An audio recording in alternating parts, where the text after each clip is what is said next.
High guys, welcome to filmy Juhi channel. আজকে আমার ছোট মাসির বাড়িতে ইতু পুজো। তো চলো বন্ধুরা, এখন আপনাদেরকে ইতু ঠাকুরটা দেখাই। এবং এই হচ্ছে ইতু ঠাকুর।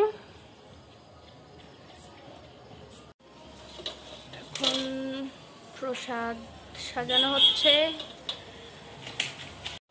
এই যে ইতু ঠাকুর দেখছেন, এর মধ্যে আসলে কিন্তু 8 রকমের কড়াই, বিভিন্ন গাছ এবং শাক রয়েছে। যেমন 8 রকমের কড়াইয়ের মধ্যে যেমন ধরুন রয়েছে ছোলা, মটর, তাছাড়াও রয়েছে মাছ, মুগ, আরও বিভিন্ন 4 ধরনের কড়াই রয়েছে। তাছাড়াও গাছের মধ্যে রয়েছে ধান, মান, আর শাকের মধ্যে রয়েছে কলমি, সুজনি, বিভিন্ন গাছ রয়েছে। আর তাছাড়া অনেকেদের কলা গাছ দেয়, আমাদের এটাতে আখ দেয়া হয়েছে। তো এরপর আপনাদেরকে পুজোটা দেখাবো।